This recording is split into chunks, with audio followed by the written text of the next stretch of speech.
Hey, what's going on, everybody? It is Monday, 4:30 p.m. Pacific, 7:30 Eastern time. Time for a brand new episode of Benchwarmers.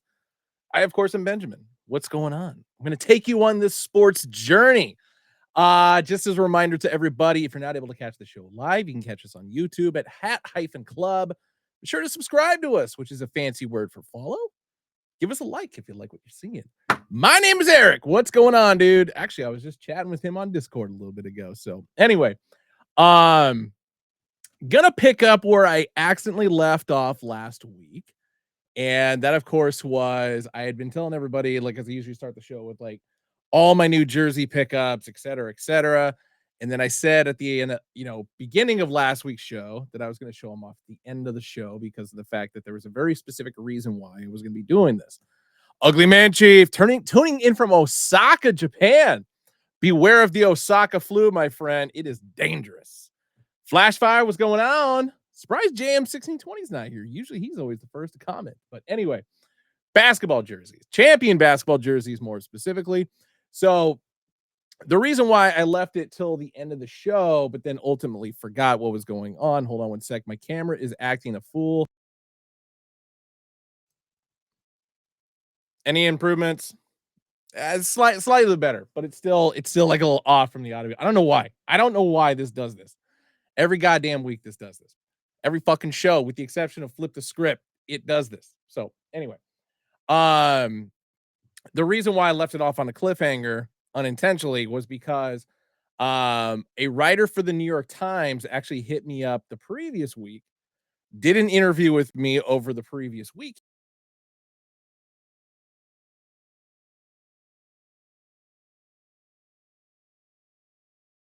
An NBA jersey collection because hold on. I'm gonna start that over again because my feed cut out. Hey, but my camera is actually more linked up now, which is great. So anyway, okay, so a writer from the New York Times hit me up the previous week, and then over that weekend interviewed me about my champion NBA jersey collection because he's doing a series of articles on the tie-in between Sotheby's, the auction house, and the NBA because they've been selling a lot of game used merchandise, et cetera, et cetera. So he interviewed me in regard to my jersey collection because I seem to be a bit of an expert in that field. And yeah, I'm pretty easily accessible on the social media. So anyway, that should be coming out in the not too distant future. Looking forward to that. Hopefully I don't come off as a jackass, even though I'm pretty sure I didn't. So anyway, um, thank you, Vizrod. Appreciate that, brother. So yeah, once I get the link to the article, of course, I will tap in with all you guys. I'll post it on my Instagram, Twitter, everywhere. Hey, there he is, JM6020. What's going on? But anyway, because the fact that I forgot last week, and I think I forgot the previous week, but I could be wrong about that. I have a shitload of jerseys just sitting on my desk in front of me that I haven't had a chance to show off yet. Plus, there's one more coming in the mail today. Haven't seen the postal guy yet, so probably not showing up, in the middle of the show, whatever. But anyway, without further ado, I've got 1, 2, 3, 4, 5, 6, I think 7 new ones to show off, which is nuts. First one, pertinent timing on this one. Dallas Mavericks, number 54 on the front, which of course was Popeye Jones. But in the case of this one, I was actually able to find it without the back printed, which is great because I needed one more blank Dallas Mavericks jersey for one specific player. That player is going to be Bubba Wells. Honestly, I can't remember why. It has more to do with what college he went to, and I completely forgot what college that is, even though I usually remember all this shit. But yeah, so Bubba Wells, number 35, is going to be printed front and back on this bad boy. So there is number 1. Number 2, I've got every other Jalen Rose champion jersey for the NBA at least. But I did not have one for college. So I was able to get this Michigan number 5 on the cheap. Love it. Love it. Next up, completely forgot who this player is, but once again, this one was like $20, so I couldn't pass up on it. Another college jersey, Notre Dame, number 53. During the time period, this would have been a roster which also featured LaFonso Ellis. So I'm gonna have to go back to the rosters from like the early 90s on that one. But yeah, Notre Dame has been added to the collection, even though hate Notre Dame, but it was $20, so I couldn't really pass up on it. Next up, I bought this one during the Eastern Conference semifinals, not even thinking because I'm a jackass. But it actually paved the way because then the Pacers end up winning the next two games, won the series against the New York Knicks, got into the NBA Eastern Conference Finals, and got swept. But anyway, New York Knicks, Mr. Larry Johnson. Boom. I've already got one from like the later years with like the black siding, but since this one was like $45, I picked it up, just a solid blue. So I think actually that does it for me for Larry Johnson. I should have every single Charlotte Hornets and every single New York Knicks they ever produced, which is solid blue here, the white, blue with the black siding, and then of course purple, white, and teal for Charlotte Hornets years. I got to go back and double check. I may not have the white one. Pretty positive I do, but anyway. So based on the same logic after game one of the Eastern Conference Finals, because the Pacers end up losing that one, I tried to correct the universe and found another Pacers jersey that I needed. A little on the bigger side. It is a double X, but it's all good. Yellow, number 7, Mr. Jermaine O'Neal. Holla. Holla at your boy. But needless to say, the Pacers end up getting swept, so this did not bring any bit of luck to me. But either way, it's in the collection now, which is kind of nice. Tone Cruz, what's going on? All right, next two, both Minnesota Timberwolves, both ones I didn't have, one of which I didn't even know it existed. So I swept on it pretty quick. This is not the one that I didn't know didn't exist. This is one I knew I needed. Number 34, Mr. Isaiah, aka J.R. Ryder. I've had the blue one forever. Was finally able to find a white one. Might need to wash it. Smells a little bit of BO. Not by me because I haven't worn it yet. So anyway, this is the one I didn't realize existed because I was able to track down. Actually, no, I was able. I should have known this existed. Because I have the white version. I just didn't have the blue version. But anyway, number 24, Mr. Tom Gugliotta. To which case for Gugliotta, I've got his Phoenix Suns purple. KG1, what's up? Phoenix Suns purple, Washington Bullets red, and then so now 3 different Minnesota Timberwolves for Mr. Tom Gugliotta. North Carolina State, baby, Wolfpack. So this was a big get.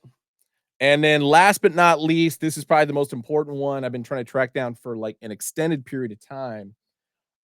So after this one, I only have one more left to go that Champion made for this specific player. And I saw somebody posted on Facebook, but I was just like an hour too late on it. But this one, like I said, huge find. It's the NBA 850, so the completely gold Houston Rockets, Hakeem Olajuwon. Inadvertently, I've gotten every other Hakeem Olajuwon jersey the Champion ever made. The only one I have left to get is the 1996 All-Star game. Of course, that was one in San Antonio. Him being on the Western Conference team, so it was the white jersey. Obviously, I've got the teal, Reggie Miller, and Grant Hill. So need to snipe that one. But yeah, like I said, somebody posted on Facebook like a couple weeks ago. Somebody else gave me a heads up. I was an hour late, but the guy was selling it for $150, and it's like, oh my god, that was a steal. Because the cheapest I've seen it anywhere else was like 200 plus. So anyway, KG1 asks, would a Teen Titans pack would be a cool to? I know what you're saying. I just the English on it was kind of weird. I mean, personally, for me, I don't watch Teen Titans or know much about it. So I think that's just kind of more of a conversation for Discord to get a yay or a nay on that one. So I'm probably the worst person to ask. Same with like anytime anybody asks me on Twitter, hey, this would be a dope collection, blah, blah, blah. It's like, I have nothing to do with that. I'm not on the design team. I make no decisions in this field. So you got to reach out to like John or Justin. They're the ones that are in charge of that. Freddie and Jorge, their design team guys. I mean, that's the entire design team right there. It's those four guys. So occasionally, yeah, we'll do some collaborations, et cetera, et cetera. But for the most part, it's not me. It is not me. I go through the same process as everybody else. Like I'll submit something and maybe it'll get made. Sometimes it won't. Sometimes it'll just take a long time for them to do it. Like this one. Because I was able to pick it up. And John's already shown it off, so I'm not getting in trouble for this. This, of course, is the Oakland A's that John and I put together at the start of the year. Finally going to be dropping later. Gray underbill, of course, black on the sweatband. This is going to be dropping end of June, so I think it's like June 28th. But there's another version as well that John put together, which is a two-tone of black and navy blue. Gonna have to scoop that one up as well. But like I said, I was able to get my hands on this one a little bit early. Loving the patchwork there. We believe, baby. We believe. And then a lot of you know, like I'm not a Warrior fan by any stretch, but I will say the We Believe team did win me $50 when I was back in college. Because I put $50 on them.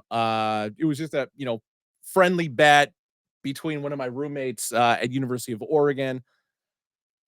I said the Warriors would win that series, which of course they were an 8 seed going against the number 1 Dallas Mavericks, and I was successful. So there we go. Nice. Flashfire getting the other one. I like that. Yeah. So the one thing I'll give you guys a heads up on, because this is how I was able to pick it up early. Great Mall has it. So if you live in the Bay Area and you want to pick it up in person as opposed to shopping on the website, June 28th is when it's going to be dropping. So be at Great Mall that day, baby. Anyway, enough of my exploits within the basketball realm. Let's talk about sports. Leading off with the Minnesota Twins, who unveiled their City Connect uniforms.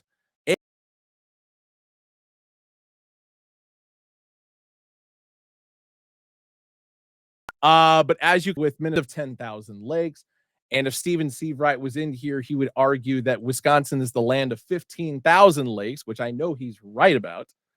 Flashfire just quick on the gun saying time to retire this concept. I kind of agree with you on this. I'm not sure how I feel about them necessarily. Like, I don't hate them. They're definitely not the worst ones that anybody in MLB has done with the City Connect. I like that they did a different, take on the actual state of Minnesota logo. That's kind of decent. But overall, I mean, the weirdest part for me is like how many teams just completely like stray away from their actual team colorways.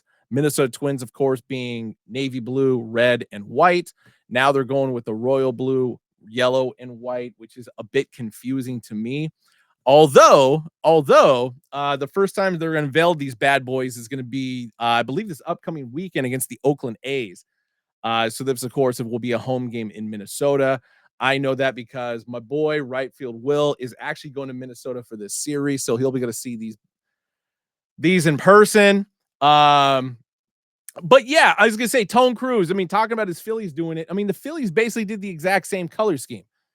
And I feel like a lot of other teams have done this color scheme as well. Flashfire saying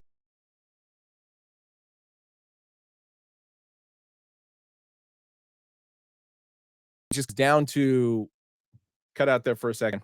Hold on.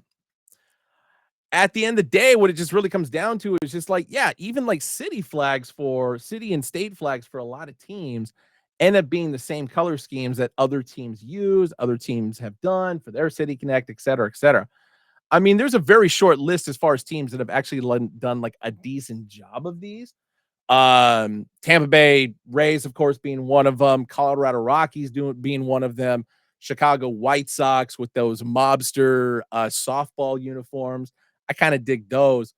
But there's like 2 or 3 teams that still haven't done one yet. Of course, most notably the Oakland A's have not done one, and they're probably not going to do one even when they move to Sacramento next year. Because all they're going to do is get trashed on, which rightfully so. Brother Bishop, what's going on? So I don't know, man. I mean, Sub Diego says the Padres are the worst by far, and I know you being a San Diego guy, I got to be honest, like I kind of dug those just because of the fact that there was like a, pinata vibe about them and the fact that they strayed so far away from their team colors without going down the avenue of another team's colorway. Um, that's why I kind of dug them. But I get it. It's like the hyper colors that they used on those was a bit extreme. Flashfire saying the Yankees won't do it. I totally agree with you. Or if they do it, they're still going to keep like the same integrity of their current uniform and probably use the alter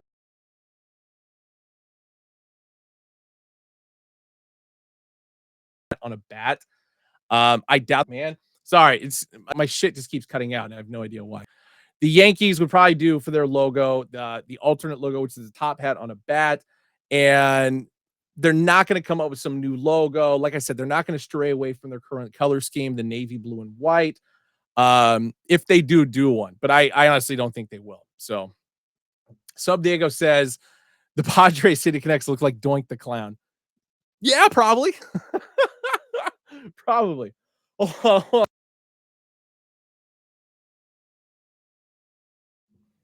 You made me choke on that one. That was funny. Anyway, so there's that.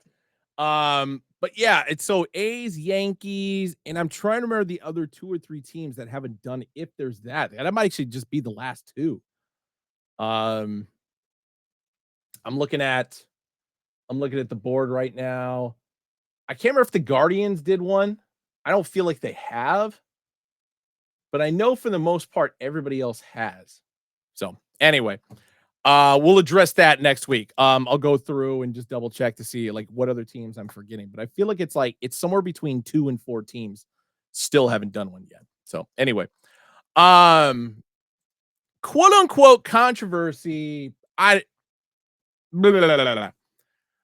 Oh, they just did. The Guardians just did. Okay, thank you. I don't know why I'm spacing on what they did, but anyway. Quote unquote controversy with the 2024 Paris Olympics women's basketball roster. Stuttering. Personally, for me, I don't see any controversy in this, but of course, people who are brand new to women's basketball because they want to ride on Caitlin Clark's coattails, just don't understand how these things work. And the first thing I'm going to highlight is this is not 1992 and this is not the Dream Team. And the reason why I bring that up, I'm not disrespecting women's basketball when I say this, but there's a very specific reason why I'm bringing this up. And that's because back on the 1992 Dream Team, they purposely added one rookie to the roster. And that, of course, was Christian Laettner. Vizrod, I'm in 100% agreement with you on that. So previous to 92, men's, women's, Olympic basketball teams were primarily made up of college kids. The only exception to that rule was overseas because of the fact that, with whatever professional leagues that were going on and whatever professionals were in other countries, their schedules did not coincide with the NBA season / Olympic schedule. Or if they did, then they would just halt play and then throw it in. The NBA prior to 92 never had any NBA players because of the fact that the Olympics usually took place right as soon as the NBA finals were over. And so this would cut into the off season for players. And so yada, yada, yada. That's why they always use college kids. So now 92 and beyond, and especially in the women's game with the WNBA coming in 1996, 96, 97. Now they can kind of pick and choose whomever. But the one thing I will note about this particular roster is Sabrina Ionescu is the youngest member of this team, born in 1997, so 27 years old right there. Everybody else was born earlier than that. And most notably, let's see, who doesn't have a WNBA title on this roster? I know Sabrina doesn't, not a knock to her. And I think Alyssa Thomas is the only other one that doesn't have a title. I could be wrong about that. It might be like one, whatever. But essentially, everybody else on this roster has like 2 or 3 WNBA titles, is an established veteran, and most notably, like they've played on previous FIBA teams, Olympic teams together, etc. So it's like the chemistry is already there.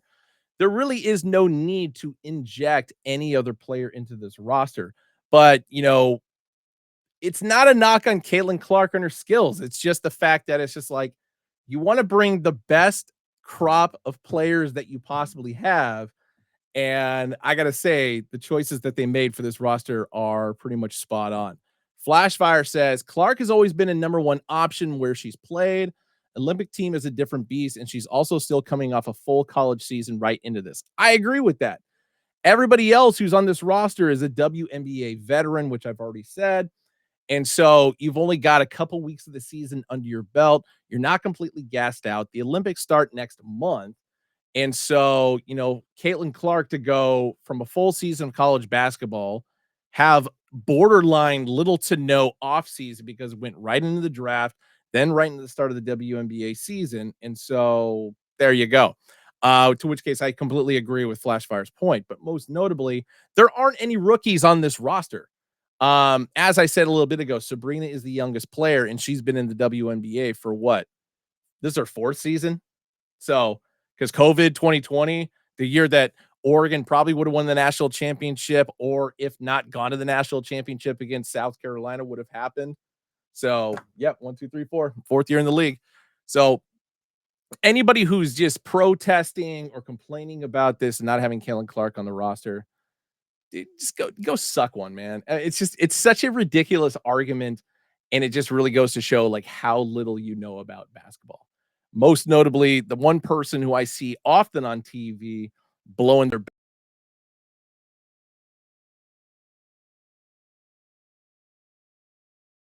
of course, is Stephen A. Smith. But anyway, moving on. Alibo, what's going on, dude? College baseball, and most notably with this, thus officially ends the Conference of Champions, but not this game. This is just one part of it. The Oregon Ducks. Actually, I'm surprised that Logan Herrera is not here because he and I made a bet on this series and I lost. It should have gone 3 games. There he is. There he fucking is. So I owe Logan Herrera a hat. As you can see, Oregon lost to Texas A&M in game 2 by the score of 15-9. But it's how we got there is most notably the most painful part of this process. Because here's the 2 tweets, the 2 in between tweets that the Oregon Duck baseball account had. So bottom of the 6th, because Oregon was the home team in game 2. They were up 8-4. And then, of course, the next tweet, which is the top of the 7th, Texas A&M takes the lead 13-8. But what the fuck happened there? Here, of course, is the box score of the things that I want to point out of what happened here.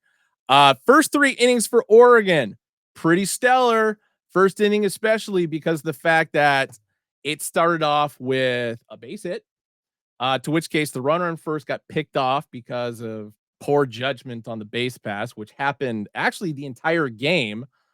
But that was the only time it actually bit Oregon in the ass, was that first batter in the first inning. Second batter gets a walk. Third batter hits a home run.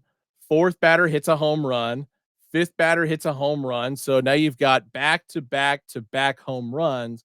Oregon is up 4-1. Oregon scores again in the second, scores 2 more in the third. Things are going pretty decent. 7-1 or 7-2, in the third inning. Then Texas A&M scores 2 more in the fourth. So, but at that point, it's still, 7-4, whatever. Then the bottom of the 6th, Oregon tacks on 1 more. It's now 8-4. But the 7th inning, as you can see, that Texas A&M put up 9 runs. And here's how we got there. First off, the bases were loaded because, as I told Logan, no matter how good Oregon's offense is, their pitching at some point is going to fall apart. And this happened last year against Oral Roberts. Oregon was 2 games away from going to the College World Series in game 2 of the Super Regionals in Eugene, mind you.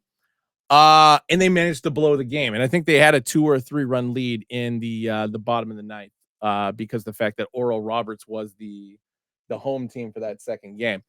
But the same thing happened in 2012 against Kent State. Oregon had a lead going to the ninth, managed to blow it because Kent State was the home team, yada, yada, yada. And here we are in the third trip in 12 years to the Super Regionals. And once again, great offense, but at some point, you got to manage your pitching, and Oregon did not do that. So bases loaded.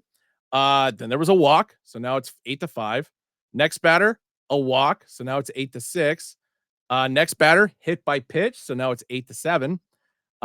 Next batter, another walk, so now it's 8-8. Next batter, another walk, so now it's 9-8 Texas A&M. And then at that point, they finally pulled the pitcher out because it was the same dude for all this fucking shit. And first batter that the new pitcher faces, and of course, this all happened with 2 outs, hits a grand slam. So 13-8, Texas A&M. Texas A&M, of course, put on 2 more on the board. Oregon ended up scoring 1 more on a solo home run, and that's all she wrote. 15-9 was the final score. I mean, I've seen some dumb outcomes in Oregon baseball history. And we're talking a very short time period because the fact that Oregon's baseball program didn't get reestablished until 2008 when I was a fucking student there. And of course, the first super regional they go to was like my last full year at Oregon, which is like the irony of that is impalpable. Yeah, man. Terrible way to end the season. But like I said, they weren't the final team to go. Oregon State was still playing at that point in time against Kentucky. Kentucky, who has never been to a College World Series, let alone to a super regional. First time ever doing that, and they win against Oregon State, who is hands down one of the greatest baseball programs, one in Pac-12 history, but 2 probably in college baseball history over the last 20 years. And this is how the game ended. Runners on the corners, 2 outs, and first 2 pitches, foul ball, and then third strike caught looking. Unreal. That, my friends, is not only how Oregon State seasons ends, but this is how the Conference of Champions dies out. Straight up caught looking for strike 3. Oh, I mean,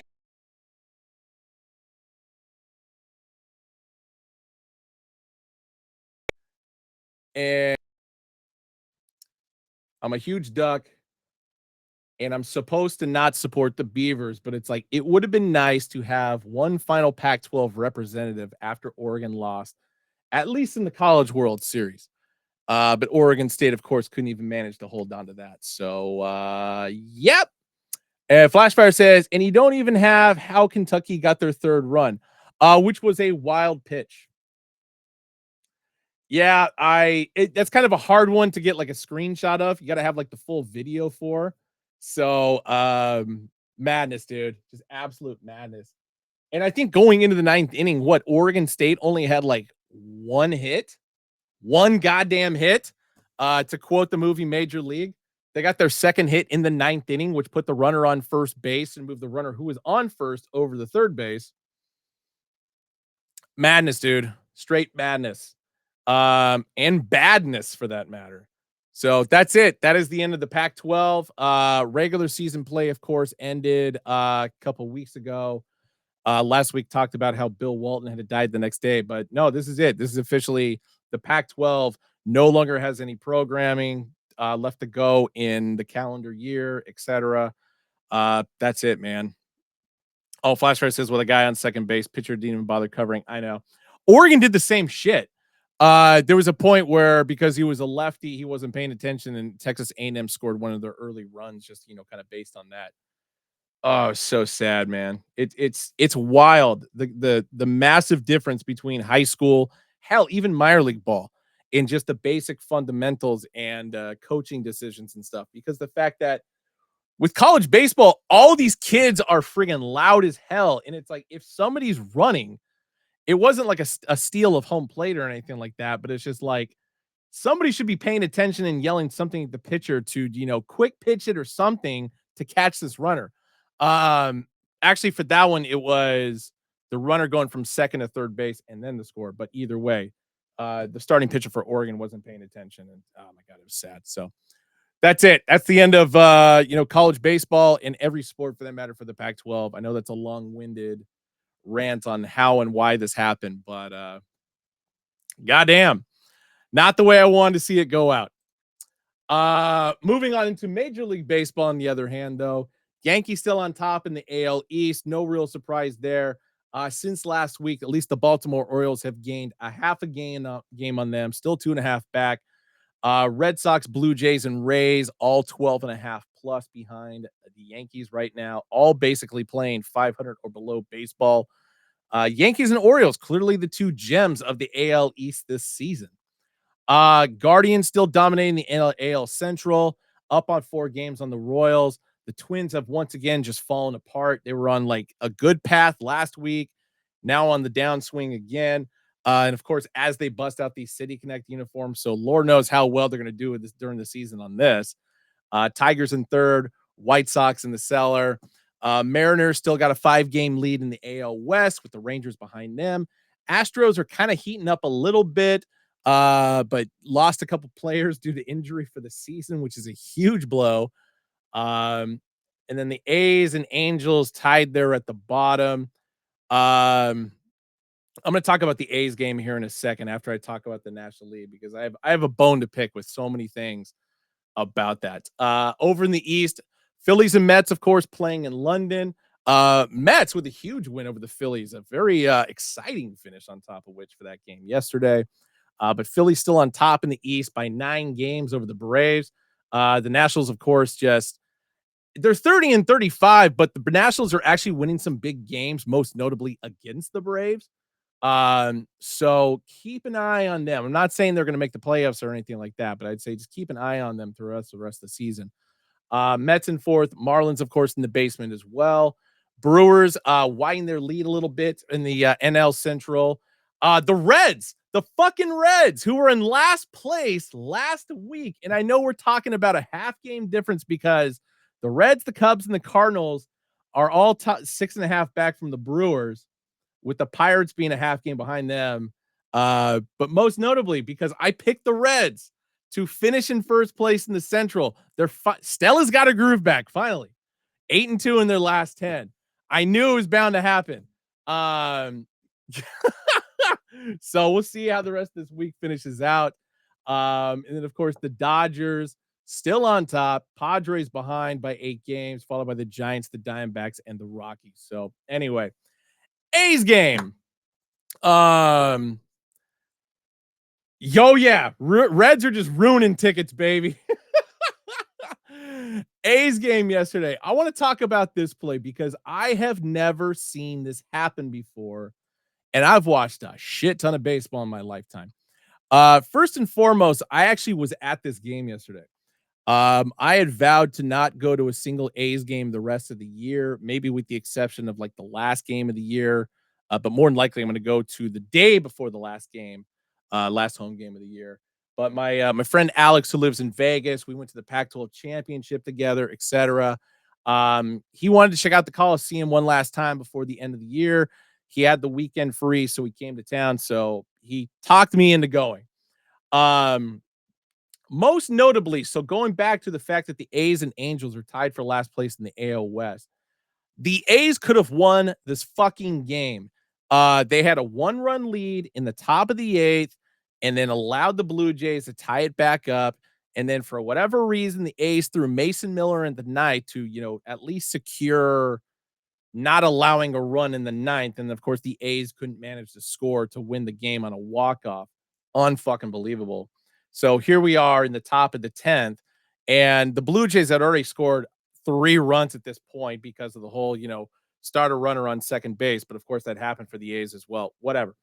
But this play in particular, which was a pop fly to the first base side, and for whatever reason, this particular Blue Jays player ran out of the dugout, not paying attention necessarily where he was going, and ran right into Tyler Soderstrom to prevent the out from happening. To which case, that is an automatic interference that should have been called as an out. But because we're not dealing with the best and the brightest of umpires in Major League Baseball, They had to have a conference about it, which blows my mind considering that you can't see it, but off in the distance right here on the left side of the play was an actual umpire who could have easily made the call to be like, well, that's an out due to interference. But no, they had to have a quorum about it, but they ultimately made the right decision to call him out. Um, but yeah, I in any circumstance where a ball goes near the dugout, I have never seen a player, a coach, or any personality run out of the dugout. It's like the safest place you can be is in the fucking dugout. Just move away from the ball. You've got shelter above you. And I'm just, we were just stunned. Like, okay, did he do this on purpose? Just made no goddamn sense.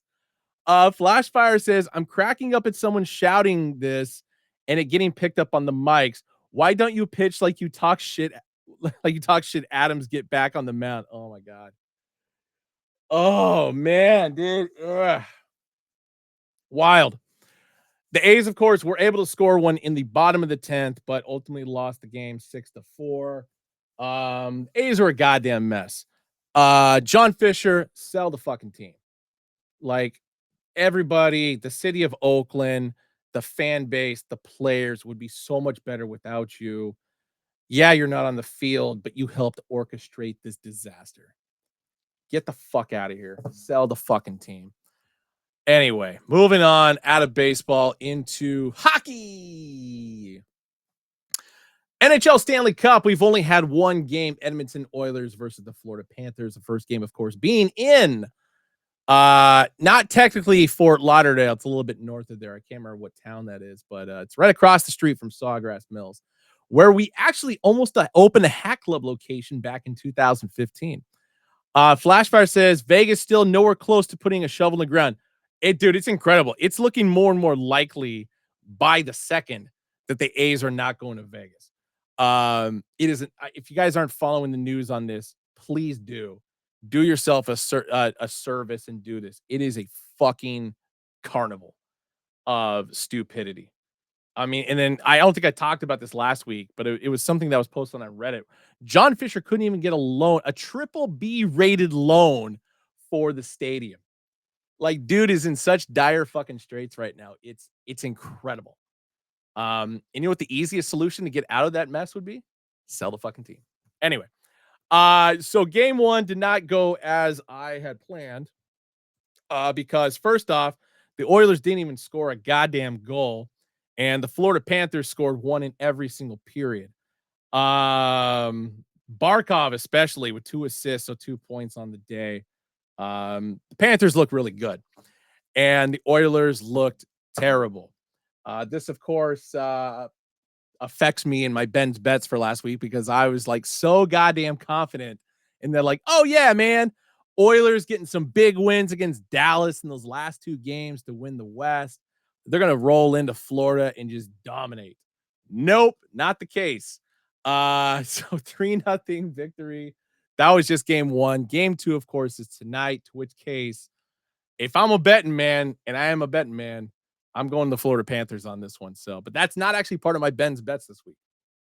Actually, maybe it is. I don't remember. Anyway, moving on. NBA Finals. We've already had 2 games, and the Boston Celtics lead this series 2-0, which that part isn't a real surprise. Especially after game one, winning by 18 points, 107-89. Kristaps Porzingis, of course, back in the lineup. Didn't play at all down the stretch in the first 2 rounds, let alone the Eastern Conference Finals. So there was his first game back in a couple months. And what did he do? 20 points and 6 rebounds. Exactly what you need out of a guy coming off the bench. Tatum with 16, Brown with 22. No real surprise there. Drew Holiday, 12 points, 8 rebounds, 5 assists. Kyrie and Luka, of course, being the only offensive factor for Dallas in that game, as well as in game 2. Doncic, of course, having a triple-double yesterday, 32 points, 11 rebounds, 11 assists. Kyrie was 16. PJ Washington was 17. The Celtics won by 7, but it was a little bit closer than it should have been. And, of course, the controversial play of the game, this coming within the last, minute and a half of the game, PJ Washington, of course, on a fast break. It was a pretty bang bang play.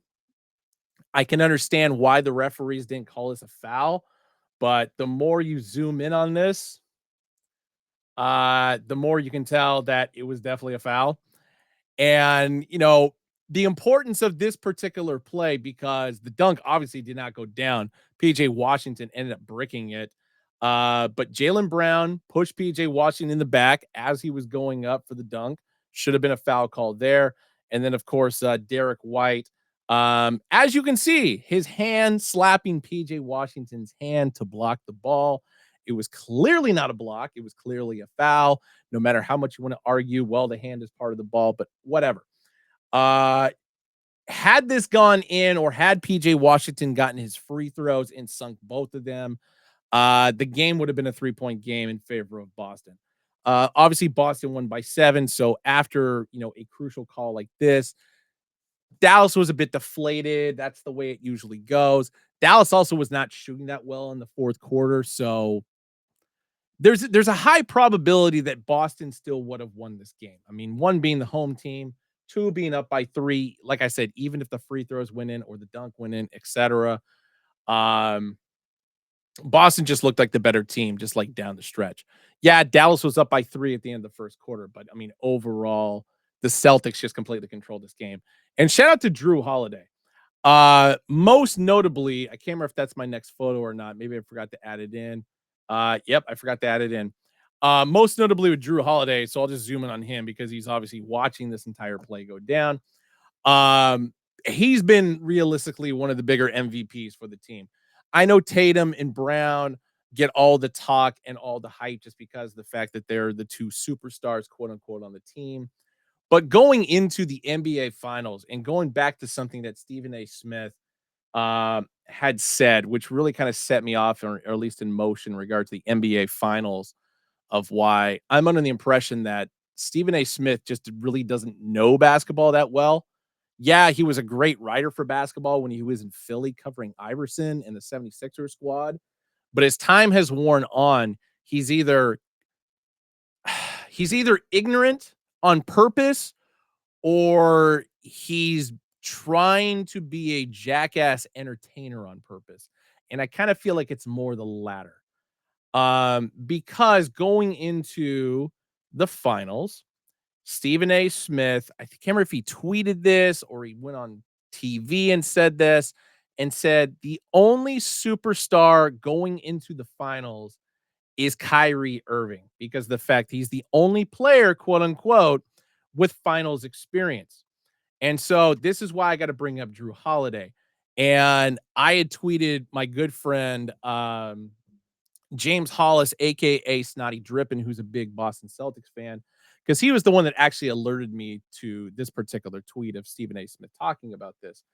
And without even looking at stats, like in my head, I'm just like, so everybody, including Stephen A., just forgot Drew Holiday existed for the Milwaukee Bucks back in 2021. And the reason why I bring this up is look at the stat line for Kyrie when he won a ring with LeBron James. And what was that? The 2016 season against the Warriors. And then look at the stat line. And we're talking about the entire postseason run.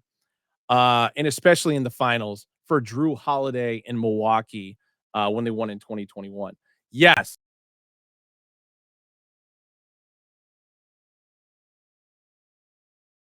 Bucks won in 2021. Yeah, Giannis Antetokounmpo, great player, had some solid moments, etc. But Drew Holiday is easily was the MVP of that Milwaukee Bucks squad for that finals run. I mean, I wish shit. I'm not gonna have enough time. Look at those stats. I think the only stat that Kyrie beat Drew Holiday on for that postseason run was just total points. I think Kyrie beat Drew by like 100 points, but whatever. Kyrie got bested on, or Drew Holiday. Let me rephrase this. Drew Holiday beat Kyrie on steals, total rebounds, assists, blocks, like every other important category. But yeah, most notably, the one that he didn't beat Kyrie on was like total points scored, because, well, when you're leading or you have so many more assists, you're distributing, you're playing unselfish basketball. But I think Drew Holiday had like 100 rebounds during that fucking postseason run, which is absolutely insane. So, Drew Holiday once again stepping up in game 2 and easily being the MVP for the Celtics yesterday. And the man deserves more credit. And I would say, if anything, I wish to God the Portland Trail Blazers didn't trade him to Boston, especially because Indiana would possibly still be at least maybe in the finals, or at least extended that Eastern Conference series. Because Drew Holiday was one of the biggest reasons why, especially in the fourth quarter, why the Boston Celtics took down the Pacers. So anyway. My name is Eric. Says shout out to Snotty Drip and a Twitter legend. I love that guy. I love that guy. I feel bad because he lives in San Diego and he always begs me to come down and hang out, and I don't do it. I gotta fix that. So anyway, gotta move on to soccer, MLS. I'll run through this pretty quick. Not much of a change in the standings from the previous week. So Inter, of course, Inter Miami, of course, still dominating on top for the East. Real Salt Lake still dominating for the West. And then the big game, the big match that happened over the weekend, that was not England losing to Iceland in a friendly 1-0. And of course, the significance of that is Euro Cup starts this week, which I'm going to get into in just a second. But the USA Colombia, it was a friendly match. It was played in Maryland, where the Washington Commanders play. Goddamn. I'm not a U.S. men's national team fan by any stretch, but I will still watch just for the sake of critiquing the job that they do year after year after year, and the fact that the U.S. team decided, oh yeah, we're gonna bring back Berhalter as coach. This is a prime example of why that was a poor move, and why the U.S. men's national team is gonna go nowhere, I would say, in the next 20 years. Once again, yes. And I'm gonna show you a text chain between Steven Seavright and me that I had during this game, because if there was a game where if I was in Vegas, I would have actually put like real money on, it would have been this game, because Colombia was going at 1+165. I would have easily put $20 on that, because I do my research. As crazy as my bets that I put together are, I at least put the work in to do the research to try and win these fucking bets with sound logic. And the reason why I talk about research into this is the last time the U.S. men's national team beat Colombia was 2005. The time previous to that was 1994. And of course, Escobar for Colombia ended up getting killed after the match because of the own goal. So tragedy upon tragedy there. But yeah, the fact that it's been 19 years since the last time the U.S. beat Colombia is pretty significant. Like, they've drawn a couple times, whatever, because it's only been like relatively friendly competition, maybe some.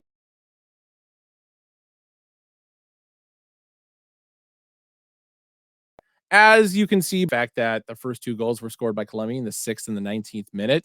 The spread in the game, or the over under in goals, was 2.5, which once again I told Steven, it's like, yeah, I'm just gonna go that I'm gonna go to that text right now. Hold on, because this is the next slide. Bam. Yeah, it says, man, of all the times we're not in Vegas, I would have actually thrown respectable money on Colombia at +160 and over 2.5 goals at +195. I sent him this text at about the 17th minute of the game. And then sure enough, when he responded back, because he wasn't watching it, it was when Colombia scored their second goal. Yes, the U.S. did put one on the board in the 58th minute, so in the second half. But obviously, Colombia put two more on the board later in the game. So 6 total goals scored. You do $20 per bet, so +160, +195. $40 would have gotten me $120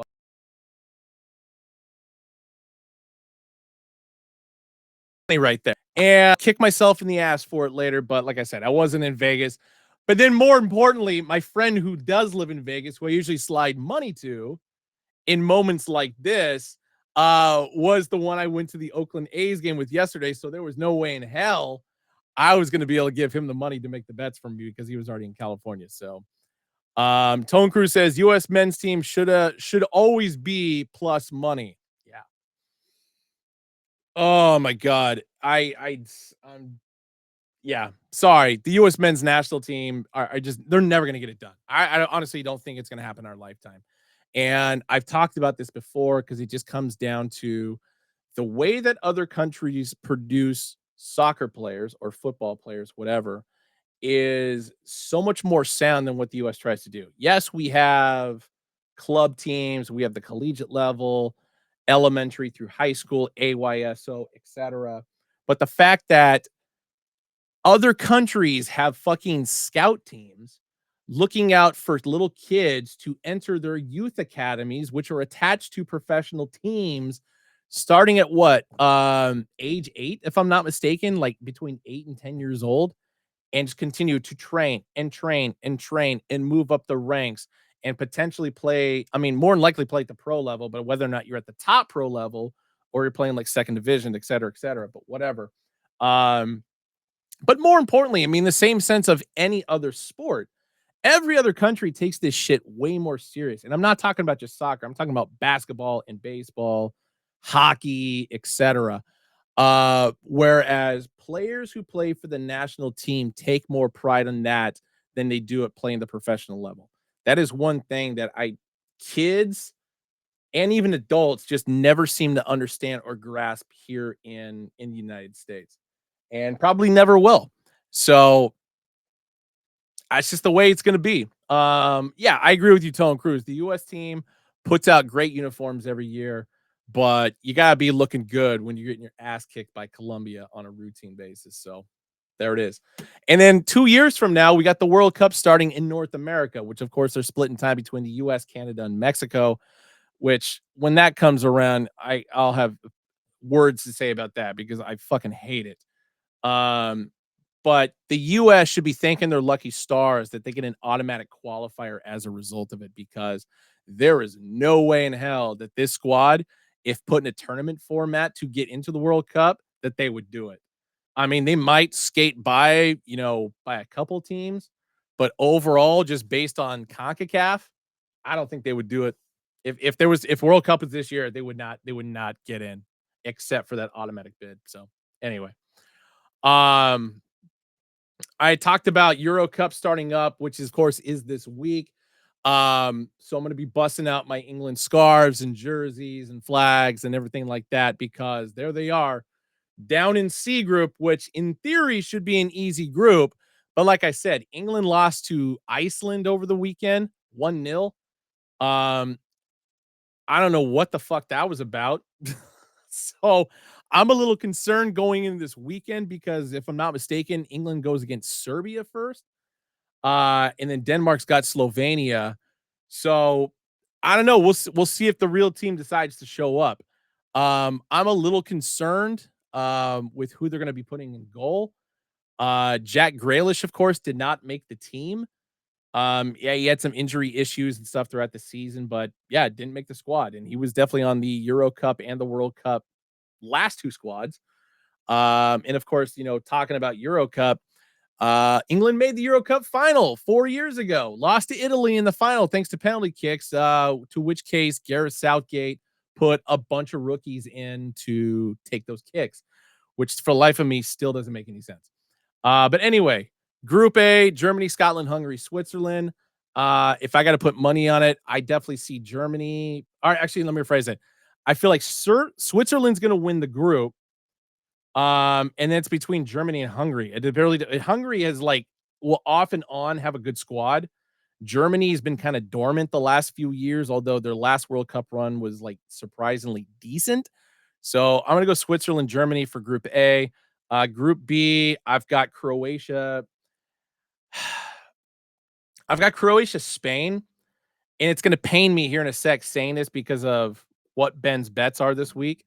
And then Group C, Denmark, England. I've got going out of there. I'm just not sure which England team is going to show up, but so I'm hoping to God England just runs through everybody and gets the 9 points and moves on to the second round.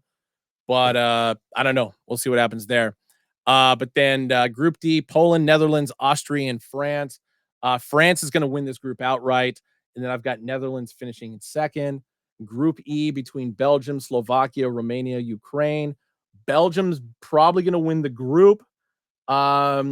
maybe I don't know. I'm between Slovakia and Ukraine for that second spot. I kind of actually feel I don't know. I've switched Romania, Ukraine around on this board right now, and I feel like that top to bottom is how it's going to finish out. And then Group F, Turkey, Georgia, Portugal, Czech Republic. Portugal is probably going to win this group, and then I don't know much about Georgia. Obviously, Georgia the country, not Georgia the state. Czech Republic is usually pretty solid. So I kind of lean more toward them. But then again, it's like we're talking about a team that really hasn't dominated since like the late 90s.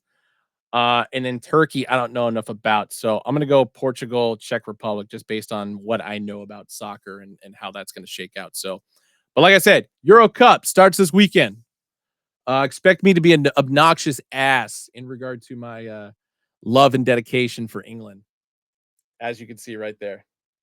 Booyah. Brother Bishop says, dude, I got in person inside the organization group for World Cup, and it's a hot mess. I 100% believe that. Obviously, we can't talk about it here, but if we ever run into each other in person, I would love to hear about that. Oh my God. What do we got next? Oh, my Ben's picks. So went 50% for last week. My lock of the week, hit was Celtics over the Mavericks, of course. Orioles versus the Blue Jays. That, of course, was the Tuesday game. So because they won the Monday game and then they won the Tuesday game. So we're good there. Oilers, of course, did not beat the Panthers, and the Timbers and St. Louis SC 0-0 draw. Fuck. This Timber squad, I said it last week. They are depressing and terribly coached, yet they're somehow going to find a way into the postseason as they usually do. They, of course, are still sitting the 9 seed as I put on the table a little bit ago. They're only a point back from the 8 seed right now, which is wild. But yeah, drawing 0-0 against a team that is relatively new and terrible, that's not a good sign. So I'm aiming big this week. My lock of the week. This is huge. I've got Croatia taking down Spain. And the main reason why is because over the last few competitions, Croatia has definitely been more notable than Spain. Like Spain obviously won a World Cup, they've won a Euro Cup, etc. But between the last two, Croatia has definitely finished much better than Spain has. And the one thing that's going against Croatia is age. Spain is a very young team, but at least Croatia has, you know, a lot of experience, is probably the best way to put it. So my only concern is Croatia is going to find themselves in an early hole, goal scoring wise. So if they don't score first, that might be troublesome. But yeah, I'm going big. I'm swinging for the fences, and I'm going Croatia over Spain in the first game, which is of course this weekend. Game 2 tonight for Stanley Cup playoffs or Stanley Cup finals. Sorry, Panthers over the Oilers. Take the money line -125. I've got the Mavericks over the Celtics. Surprisingly, they're favorites despite the first 2 games of this series, but it's going back to Dallas. I've got Celtics in 5 in this series, so this is going to be the one and only game the Mavericks are going to rip from the Celtics. And then June 15th, which I believe is Saturday, I've got the Padres over the Mets. Maybe gain a little bit of ground on the Dodgers if the Dodgers can, somehow keep losing. But Padres got to turn around and get some wins under there. So, yeah. That is it. Man, I thought I was going long, but I got it right at the wire. Still got like 30 seconds left to hit the hour mark. But I'm glad things, camera seems to be working better now. My God. So I'm gonna give you guys a heads up for this week. There is a good chance that I may not be around for Flip the Script tomorrow. So I'm hoping Austin can do it solo. But there's also a good chance I'm not going to be on recap this week. Got a lot of work related projects I got to finish up on. So I'm going to do my best to be here. But it's going to be kind of nightmarish. So I'm kind of counting myself out for this week on any of the other shows. So that's why I was like very insistent and very important that I do Benchwarmers this week at least. So But I'll be back. I'll be back smiling next week for sure. Always a pleasure to talk with you guys, whether it's about hats, whether it's about sports, video games, whatever.